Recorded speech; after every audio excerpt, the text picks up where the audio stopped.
কিছুদিন যাবৎ বৃষ্টি হয়েছে তাই দুধের দাম একদমই কমে গিয়েছে, তাই আজকে ভাবছি বাসায় দই বানাবো। আমাদের ওই পারে কিন্তু অনেকেই গরু পালে, আর সেই গরুর দুধগুলো কিন্তু সকাল সকালে আমাদের বাজারে বিক্রি করতে আনে। আব্বা তো এইভাবেই খাওয়ার জন্য দুধ কিনতে গিয়েছিল, আর গিয়ে দেখে দুধের দাম অনেক কম, তাই তো আজকে আব্বা 5 কেজি দুধ নিয়ে আসছে।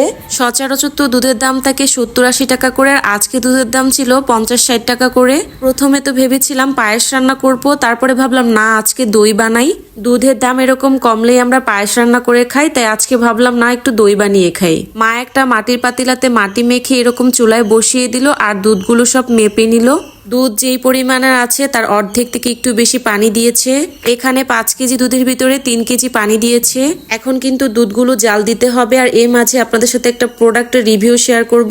ছোট আগুন থেকেই কিন্তু বড় ধরনের আগুনের সূত্রপাত হয়, আর প্রাথমিক অবস্থায় যদি এই আগুন না নিভান তাহলে কিন্তু বড় ধরনের দুর্ঘটনা ঘটতে পারে। তাই তো আমরা নিয়ে এসেছি ফায়ার স্টোভ। আপনারা অল্প আগুন থাকতে এই ফায়ার স্টোভ স্প্রে করে আগুন নিভিয়ে ফেলতে পারবেন। সেফটি ফার্স্ট সেফটি কেয়ারের এই ফায়ার স্টোভ দিয়ে আপনারা আগুনে স্প্রে করবেন, দেখবেন অল্পতেই আগুন নিভে গিয়েছে। ছোট একটা আগুন থেকে যেন বড় ধরনের দুর্ঘটনা না ঘটে, তাই সেফটি ফার্স্ট সেফটি কেয়ার থেকে আপনারা এই ফায়ার স্টোভটা অর্ডার করে ফেলুন। তাদেরকে সরাসরি ইনবক্স করে ফেলুন, আর তারা কিন্তু সারা বাংলাদেশেই হোম ডেলিভারি দিয়ে থাকে। দুধগুলো জাল করতে করতে কিন্তু যে পানিগুলো দেওয়া হয়েছিল সেই পানিগুলো সম্পূর্ণ শুকিয়ে ফেলতে হবে। আমি এই দুধগুলো দেওয়ার পরে কিন্তু একটা পাটখড়ির সাহায্যে মেপে চিহ্ন দিয়ে রেখেছিলাম, তারপরে আবার পানি দেওয়ার পরে সেই পাটখড়িটা দিয়ে চিহ্ন দিয়ে রেখেছিলাম। দুধটা জাল করতে করতে কিন্তু এরকম ঘন হয়ে লাল হয়ে গিয়েছে, তারপরে এই যে নামিয়ে ফেলেছি। দুধগুলো নেড়েচেড়ে কিন্তু একটু ঠান্ডা করে নিচ্ছি। সম্পূর্ণ ঠান্ডা করা যাবে না, কুসুম গরম রাখতে হবে। তো সেইখান থেকে কিছু দুধ দিয়ে আমি পুডিংও বানাবো, তাই কিছু দুধ আলাদা করে হাঁসের ডিম দিয়ে দিলাম, তারপরে হচ্ছে চিনি আর গুঁড়া দুধ দিয়ে ব্লেন্ডার করে এই যে মিনি পুডিং বানাবো। ক্যারামেল করে মিক্সচারটা ঢেলে দিয়েছি। আর আজকের পুডিংটা বানাবো কিন্তু TQIU এই এয়ার ফ্রায়ারটায়। পুডিংটা বসিয়ে দিয়েছি। এখন কিন্তু আমি দই তৈরি করব। দই তৈরি করার জন্য প্রথমে বাজার থেকে ছোট্ট একটা কাপ দই নিয়ে আসছি, আর সেই কাপ দইয়ের বীজটা কিন্তু আমি এই দুধের ভিতরে মিক্সচার করে দিয়েছি।